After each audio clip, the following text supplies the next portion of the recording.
Weaponeer here, and I'm here with the Vz58.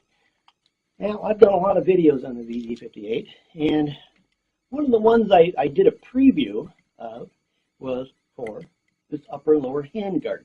Upper and lower handguard here is from Northeastern Arms. It's a Canada-based company, and the Vz58 is extremely popular in Canada because you can't buy an AK there. Well, because of that, there's a lot of accessories for the VZ, and the Vz58 is a fine weapon. It really is. It's one of my favorites. It fixed a lot of the design flaws of the AK, and it's a better rifle because of it. It has a lot of features that are good about it. Now, the only problem is the design.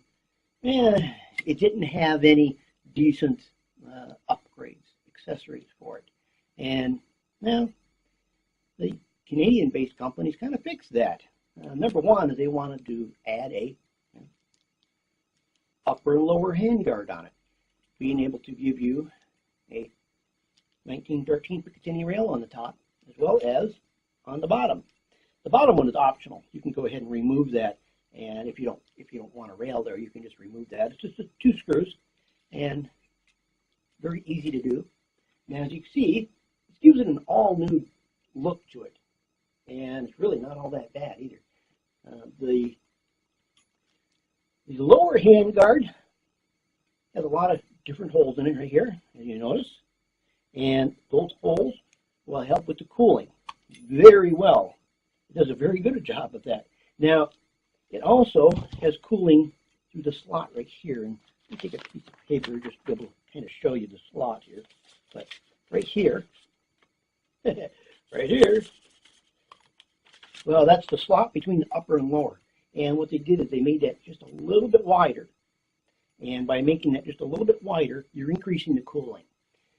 Now, one of the things about the the VZ as well as the AK is, normally there's a complete cover over the chamber area, and it's retaining a lot of heat. And if you retain a lot of heat, well, the more you shoot it, the hotter it gets, and it doesn't get any good accuracy when it gets really hot. Well, they don't get a whole lot of good accuracy to begin with, but for a weapon of this style, it does pretty darn good. Now, the added cooling really helps this weapon exceptionally well, and also the fact that it has a lower rail allows you to add something like a forward grip, or in this case, this is a T-pod, allowing you to add a forward grip or a bipod. Now, that'll give you different capabilities, which is nice. It's nice to have options. And with the old handguard set, you didn't have any options. With the new handguard set, you got plenty of options. Now, this is all aluminum. It's very good quality aluminum. It's 6061 aluminum. Got that messed up. 6061 aluminum, which is really good quality aluminum. And it has been hard anodized with a type 3 anodized. And that means this thing is really going to go ahead and last a long time. The finish on here is beautiful, and it's very even. You don't have to worry about that. I mean, it almost looks like it was coated just for this weapon, and that's just the way it comes. Beautiful job. Now, the upper handguard here also has the 1913 Picatinny rail, and you can use a pistol scope for the scout position mount, which I'm not particularly fond of, but you can use a pistol scope right there, and by using a pistol scope, that allows you to have the long eye relief so you can use it on a rifle. Or you can use a red dot, or the more preferred one that I like is the Burris Fast Fire, and it's a really small, low-profile red dot. And I use one on my Vz58. I use mine on the Sega 12, thinking about the Vz58. And on the Sega 12, it works beautifully, and it lines up perfectly. It co-witnesses with the sights because it's so low. Well, it'll do the same thing on here. And this upper handguard here has been designed in such a way that you can remove this handguard and put it back on, and it's going to go ahead and retain the zero.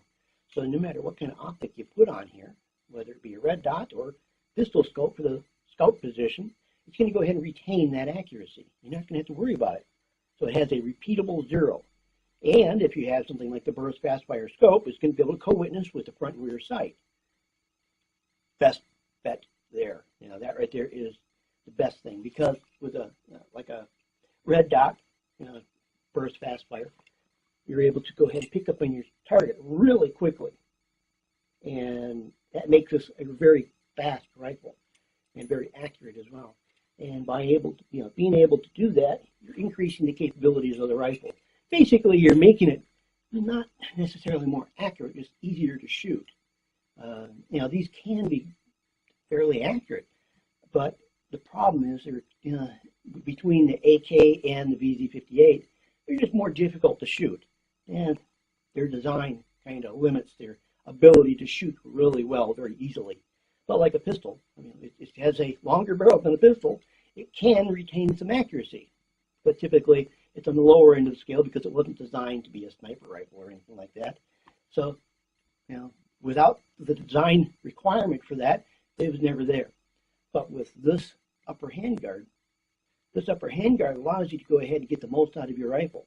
So the accuracy that you had before can be greatly increased with the addition of a scope.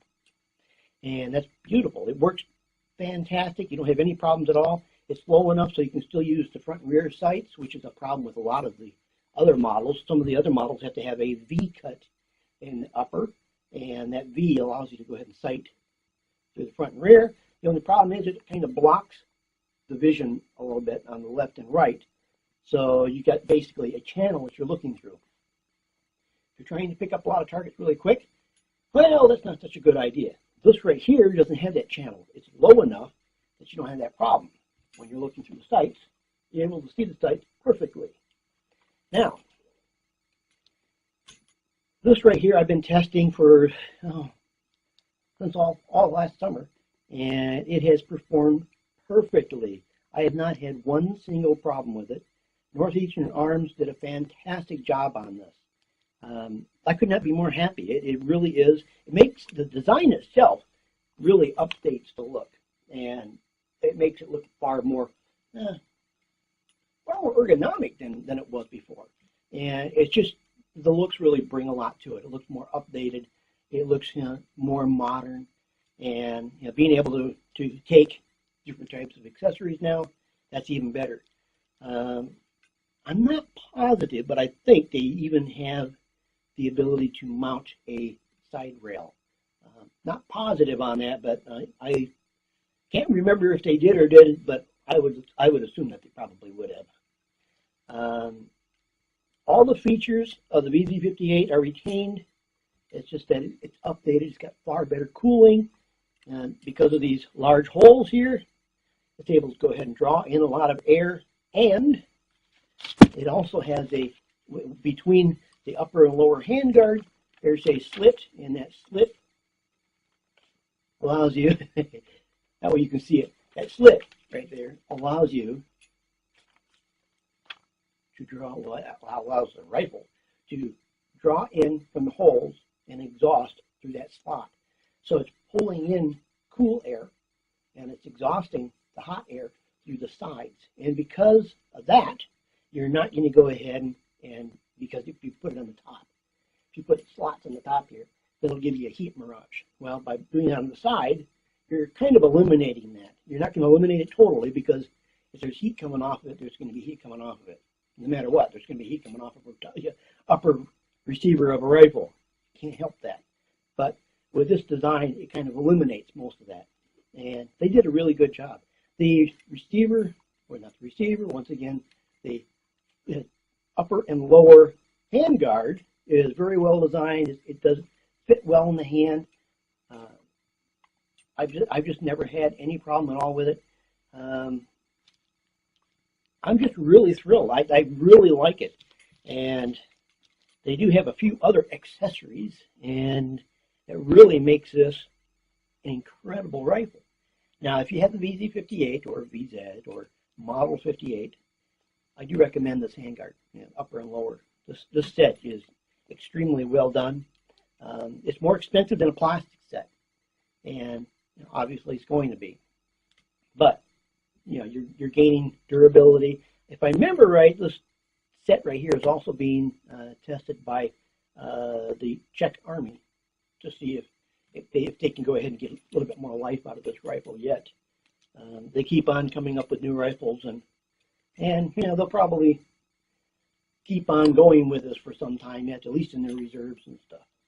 If you have any comments or questions on this upper and lower handguard, feel free to go ahead and post them below. I did have some, a little bit of slow speed action there, the high speed camera, and I just don't have anything else because I was expecting to get to stock and I just didn't shoot anything else. But I will be having more shots of this rifle coming up in, especially the spring when it warms up just a little bit, and you're going to be able to see this rifle in probably in more accessorized, and it's just turning out to be a wonderful rifle. I've always liked the VZ. It's been able to shoot real well for me, out to 200 yards easily. When I say shoot out to 200 yards, I'm talking not tiny little bitty groups, but shooting a zombie at 200 yards would not be a problem at all. This rifle has that capability, and it has the improvements that the AK does not. So that right there is good. So like I said, if you have any comments or questions, we'll leave it below. Don't forget to subscribe. Don't forget to rate. I'm Weaponeer, and I'll be right back with another look at this rifle, but a different accessory. Catch you next video.